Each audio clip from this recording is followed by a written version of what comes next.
Ketua. Cukup, udah sama. Udah tadi empat yang nyampaikan sama semua isinya. Udah sama. Solusi utara belum. Masih ada yang Cukup sama isinya. Intinya Bapak mau moratorium dicabut, kan gitu kan? Peraturan pemerintah diterbitkan. Kemudian yang ketiga, kalau nggak diterbitkan juga kita turun sama-sama, itu kan? ya ini kan sudah Tambah sedikit Pak. moratorium apa? Ampres kita 2014. Udah, Bapak masuk bicara daerah masing-masing. Saya nggak tahu ampres Bapak Bukan mau 22, 5,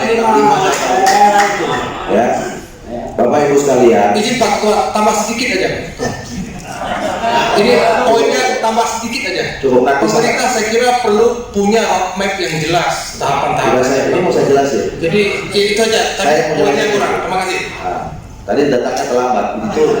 Saya pindah aja dari situ. Kalau gitu nggak dengar lagi apa yang saya sampaikan.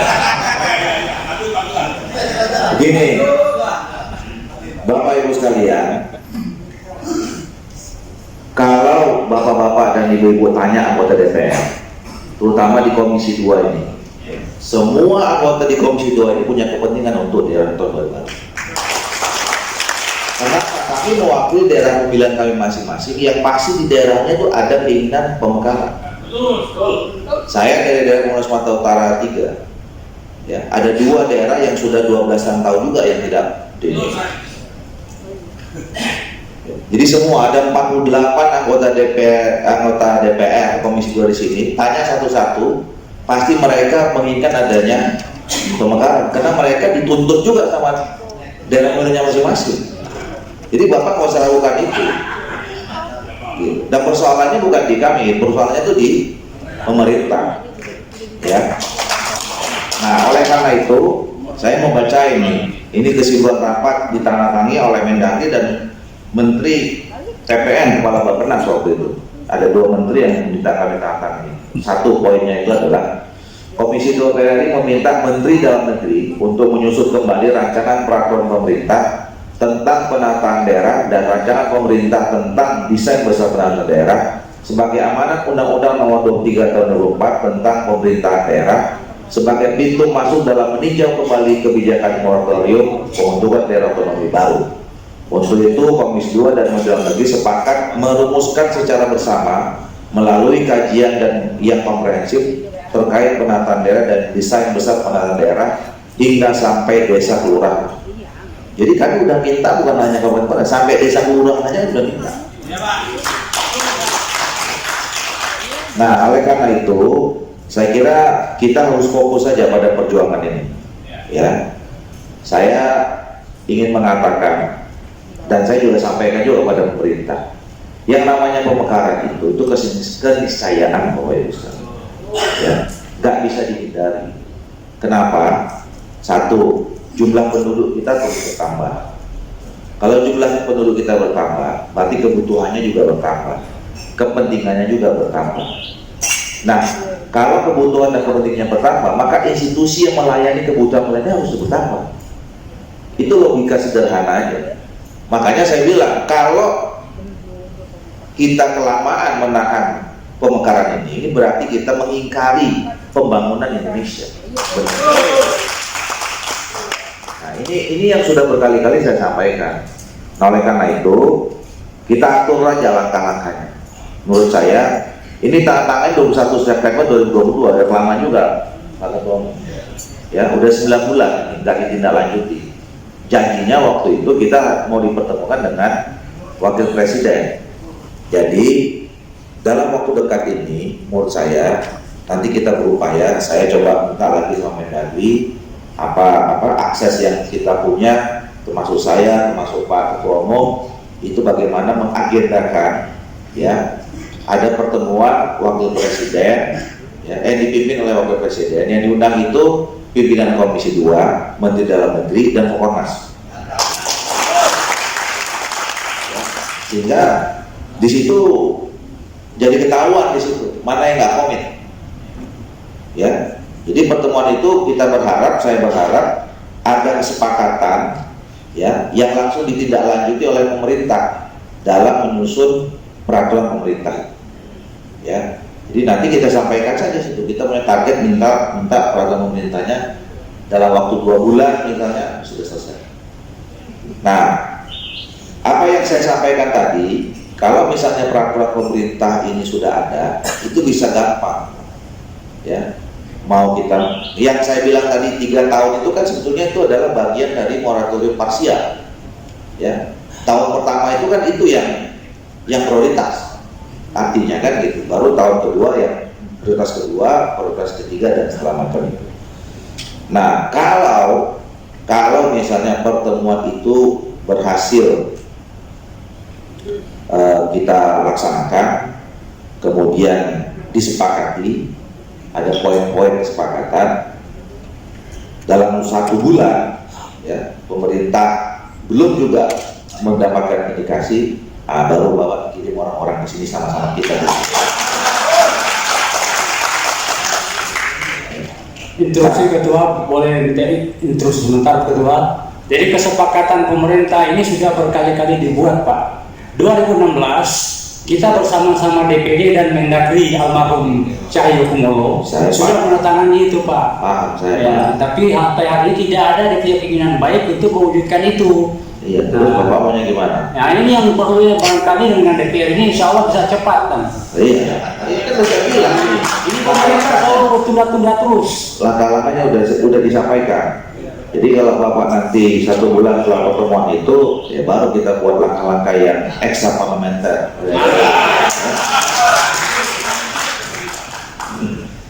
Nah, jadi, yang ketiga, saya minta Pak Ketua Umum, tadi yang kalau disebut 173 itu, tolong kirimkan ke Komisi 2 daerah-daerah mana saja yang 173 itu. Supaya memang kita bisa sekaligus mengecek apa yang disampaikan oleh Pak Sekjen tadi. 329 itu apa saja, terus kita komparisikan dengan 173, sehingga nanti kita juga bisa tahu kalau kemudian pakai skala prioritas yang mana-mana saja. Kira-kira begitu. Ya. Yang terakhir, ya bapak-bapak dan ibu-ibu juga harus persiapkan diri di daerah masing-masing. Ya, sekali lagi kalau saya nanti ingin mendorong bahwa peraturan pemerintah itu dua-duanya harus betul-betul bisa memotret secara objektif mana daerah-daerah yang betul-betul harus dimekarkan.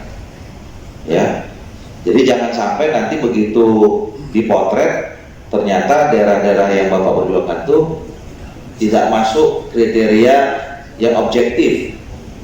Nah, saya tadi betul yang disampaikan oleh Pak Ketua Umum, memang kasihan daerah-daerah yang dipukul rata dengan moratorium ini. Saya selalu mengilustrasikannya, Pak Saiful Huda, itu Bogor, paling gampang, paling dekat, Bogor itu jumlah penduduknya sudah lebih besar dibandingkan jumlah penduduk Sumatera Barat. Ya, wilayahnya itu hampir sama dengan daerah istimewa Yogyakarta. Jadi 2 daerah ini sudah jadi provinsi lama. Yang satu ini masih tetap jadi kabupaten, 1 lagi cuma. Jadi itu sebetulnya kalaupun mau dimekarkan sudah pantas bukan hanya dibagi 2, tapi dibagi 3. Betul.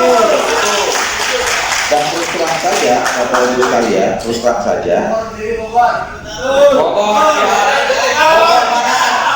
Dan terus terang saja, Bapak Ibu sekalian, yang dampak tidak dimekarkannya Bogor itu bukan hanya Bapak Ibu saja yang kesulitan. Kami pun di DPR Komisi 2 dalam menyusun daerah pemilihan untuk DPR RI pun jadi susah.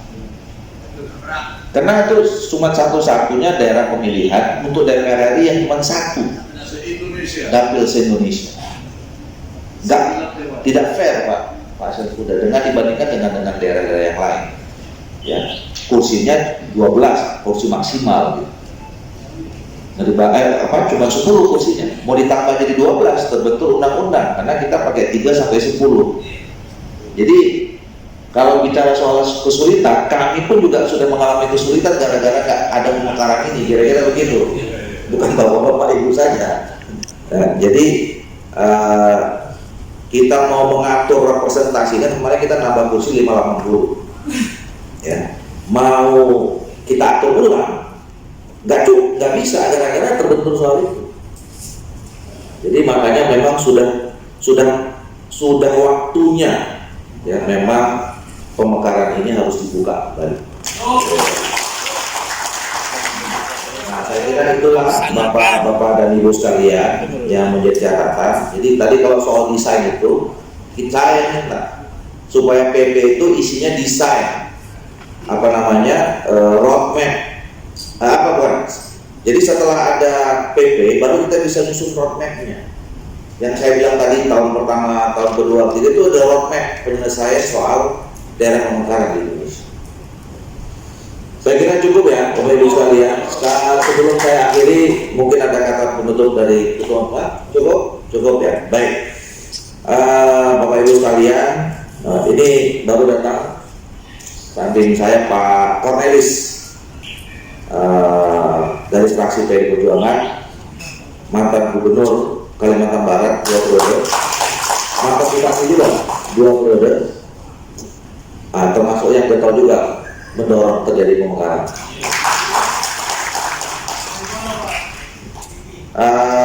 Saya atas nama Komisi 2 senang sekali bisa menerima Bapak Ibu sekalian. Artinya ini menambah energi baru buat Komisi 2 ya.